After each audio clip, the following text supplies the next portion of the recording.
नमस्कार, आप देख रहे हैं पल्स 24 न्यूज और मैं हूं आपके साथ सपना पांडे। चलिए रुक करते हैं इस वक्त की खास खबर की ओर।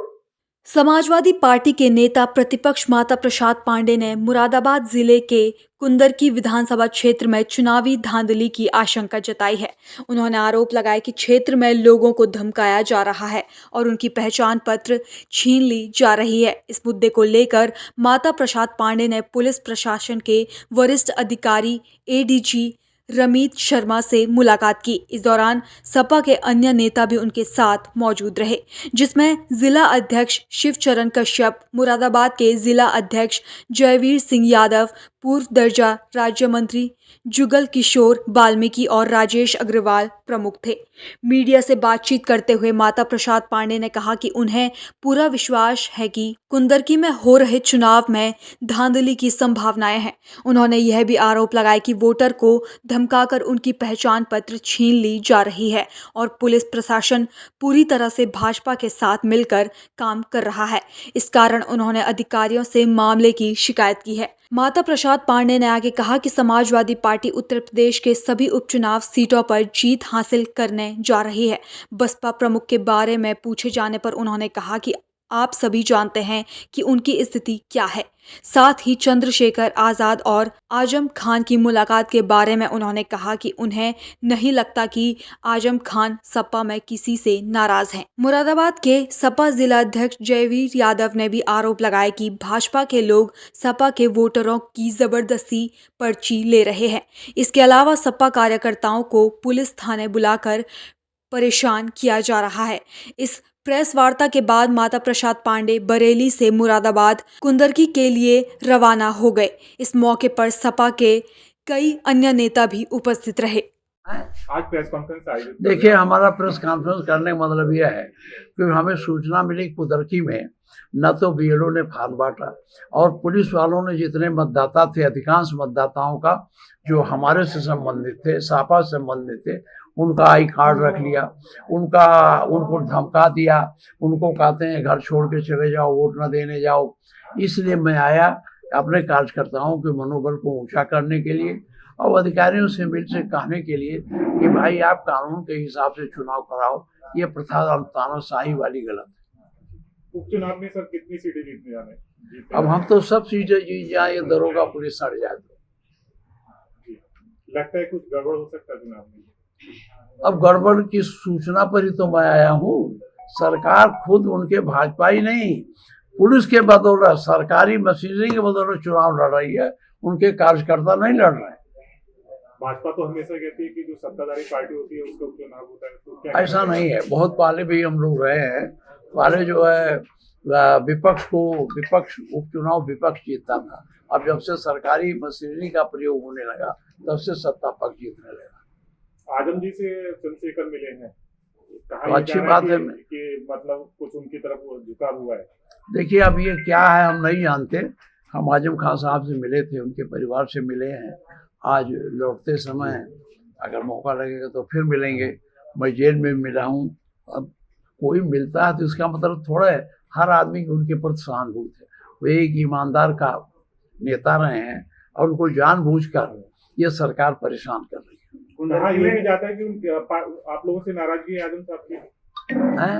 नाराजगी है कुछ? अब हम तो बता नहीं सकते, हमको तो उनसे मुलाकात हुई, कोई बहुत नाराजगी नहीं दिखा। में एक समुदाय को तेजपात का पत्ता बताया डिप्टी सिंह ब्रजेश पाठक जी ने। क्या चुनाव में ब्रजेश पाठक जी ने जनसभा में एक समुदाय, विशेष समुदाय को कहा कि तेजपात का पत्ता है जो काटते तो उसका फेंक देते, उसके समुदाय को। देखिए, वो तो हर हमारे मतदाता को हर तरह से डरवाएंगे, हर तरह से परेशान करने की बात करेंगे। जैसे ये कह रहे हैं कि 20 के बाद लाल टोपी जेब में चली जाएगी, वो तो 20 के बाद पता चलेगा ना। लाल टोपी हमेशा संघर्ष करती है। हम लोग छोटे थे तो पंडित जवाहरलाल को भी हम लोग काला झंडा दिखा, इंदिरा गांधी को, सबको हम लोगों ने देखा। सापा लड़ना जानती है। सब सोशलिस्ट पार्टी का जो मूवमेंट था गरीबों के लिए, पिछड़ों के लिए, दलितों के लिए, इसमें हम लोग काफी संघर्ष किए। बसपा की क्या स्थिति देखते हैं आप? बसपा के हम बारे में क्या बताएं, आप लोग बताएं। हम तो यहाँ है नहीं, देखें उनका क्या हाल है। वो अपने कर्मों से अपना हाल बना रही है। ये 27 में भी गठबंधन रहेगा कांग्रेस से? रहना चाहिए। ये नारा चल रहा है कटेंगे और कटेंगे, इसको लेकर क्या कहना चाहते हैं? अभी इस नारे से आपको बहुत हुआ है, ये तो ऐसा है, हम उस पर बहुत कमेंट नहीं करते। हमारे मुख्यमंत्री हैं, हमको उनका सम्मान करना है मुख्यमंत्री के नाते, और इस नाते नहीं कि वो योगी आदित्यनाथ। मुख्यमंत्री संवैधानिक पद है, उसके प्रति सम्मान भाव रखना चाहिए। अब वो क्या नारा लगाते हैं, क्या क्या कहते हैं, कहाँ कहाँ कहते हैं, आप लोग खुद पता लगा। उस नारे से कुछ होने जाना वाला नहीं है। महाराष्ट्र में मैं गया था अभी चुनाव प्रचार में, गडकरी ने खुद ही कहा ये नारा यहाँ नहीं चलेगा, कहीं हमें कटिंग दिखा। तो इनके लोग ही नहीं इनकी बात मानने को तैयार है। अभी और हमारा समाजवादी पार्टी का नारा जोड़ेंगे तो जीतेंगे। आप एडीजी से मिले, हाँ? आप एडीजी से मिले, क्या चुनाव में गड़बड़ी ना होने को लेकर किसी बात की विमर्श हुआ? नहीं, हम इसीलिए उनसे मिले और कोई कारण नहीं था कि यहाँ सूचना है कि ये पुलिस इस तरह से कर रही है, लोगों को धमकी दे रही है, उनका आई कार्ड ले लिया है और कहते हैं कि वोट देने न जाओ। और आप यहाँ पुलिस के सबसे बड़े अधिकारी हैं, तो आपको इस पर संज्ञान लेके कुछ करना चाहिए। ऐसा कोई तथ्यात्मक है या हम अफवाहों पे? अफवाहों ने सब तथ्यात्मक। हमारे जिलाध्यक्ष बैठे, पूछो कहाँ जिला, मैं खुद भी गया था। बताओ। रघुवीर सिंह जी जिलाध्यक्ष। मुरादाबाद जिलाध्यक्ष पूछ लो। आपके यहाँ जो है कार्ड वगैरह जो आई कार्ड दिया है और रिकॉर्डिंग भी हम लोगों ने उपलब्ध कराई है। वहाँ पे पूरा छपा भी है अखबारों में भी, वहाँ के सब न्यूज़पेपरों में, और पूरा हमने एविडेंस दी है पर्यवेक्षक को भी और सब कि हमारे जो वोटर हैं उनकी आईडी जबरदस्ती छीनी गई है। राशन कार्ड, राशन डीलर के माध्यम से, प्रधान के, पुलिस के माध्यम से बड़ी संख्या में छीनी गई है।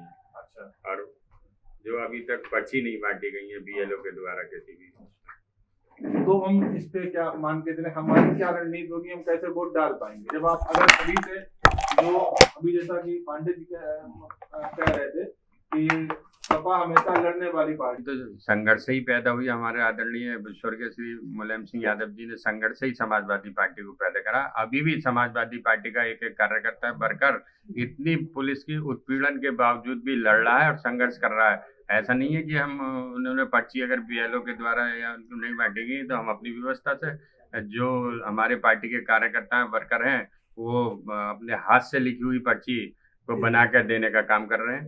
तो समाजवादी पार्टी का एक एक साथी हमारा जो वर्कर है लगा हुआ है पूरी तरीके से। आप बरेली में है, मुरादाबाद से, इतना पुलिस का इन्वॉल्व है वहाँ कि अगर समाजवादी पार्टी के अभी हमारे जिलाध्यक्ष जी भी 2 दिन रहे माने, अगर किसी कार्यकर्ता के घर जाकर बैठ गए तो उसके तुरंत बाद पुलिस पहुंच जाती है और पुलिस उसको थाने बुलाती है कि भाई तूने क्यों बैठाया आपने यहाँ, या तो गांव छोड़ दो और वोट डालने नहीं जाना है। तो इतना उत्पीड़न कर रखा है। कोई भी समाजवादी पार्टी का नेता अगर किसी वहाँ पर गांव में जाकर बैठ रहा है तो उसके साथ पुलिस उत्पीड़न कर रही है पूरा। तो ये थी इस वक्त की खास खबर। ऐसी तमाम खबरें देखने के लिए बने रहिए पल्स 24 न्यूज के साथ।